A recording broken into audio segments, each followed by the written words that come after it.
Now I come toward the close. And that is, we must recognize something from the Scripture, and that's why I had that Scripture read that I had read tonight. When a government negates the law of God, it abrogates its authority. God has given certain offices to restrain chaos in this fallen world, but it does not mean that these offices are autonomous. And when a government commands that which is contrary to the law of God, it abrogates its authority. The whole history of the Christian church, and again, I wish people knew their history. And again, in a Christian manifesto, I stress what happened in the Reformation in reference to all this. At a certain point, it is not only the privilege, but it is the duty of the Christian to disobey the government. Now, that's what the Founding Fathers did when they founded this country. That's what the early church did. That's what Peter said. You heard it from the Scripture. Should we obey man rather than God? That's what the early Christians did. Often, people say to me, but the early church didn't practice any civil disobedience. Didn't they? You don't know your history again. When those Christians that we all talk about so much allowed themselves to be thrown into the arena, when they did that, from their view it was a religious thing. They would not worship anything except the living God.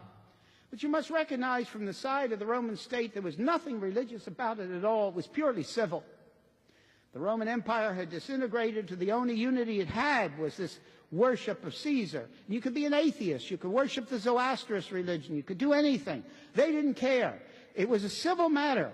And when those Christians stood up there and refused to worship Caesar from the side of the state, they were rebels, they were in civil disobedience, and they were thrown to the beast.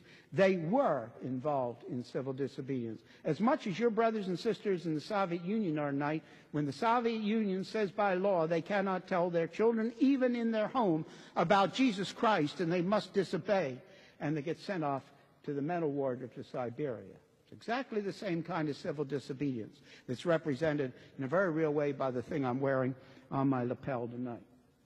Every appropriate legal and political governmental means must be used. But the final bottom line, I've invented this term in a Christian manifesto, and I hope that Christians across this country and across the world will really understand what the Bible truly teaches. The final bottom line, the early Christians, every one of the reformers, and again I'll say, in a Christian manifesto, I go through country after country and show that there was not a single place, with the possible exception of England, where the Reformation was successful, where there wasn't civil disobedience and disobedience to the state. What we must realize, the bottom line, the early Christians, the people of the Reformation, the founding father of this country faced and acted on, is the realization that if there is no place for disobeying the government, that government has been put in the place of the living God. In such a case, the government has been made a false god. If there is no place for disobeying a human government, that government has been made God.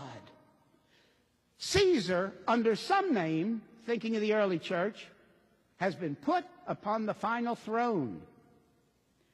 The Bible's answer is no. Caesar is not to be put in the place of God. And we as Christians, in the name of the Lordship of Christ in all of life, must so think and act on the appropriate level, and should always be on the appropriate level. We have lots of room to move yet with our cases, with our court cases, with the people we elect, all the things that we can do in this country. In the name of the Lordship of Christ in all of life, we must so think and act on the appropriate level. And if unhappily we come to that place, the appropriate level must also include a disobedience to the state. If you're not doing that and you haven't thought it through, Jesus is not really on the throne. God is not central. You have made a false God central.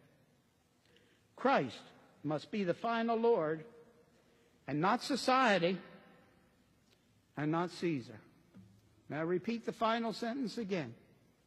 Christ must be the final Lord, and not Caesar, and not society.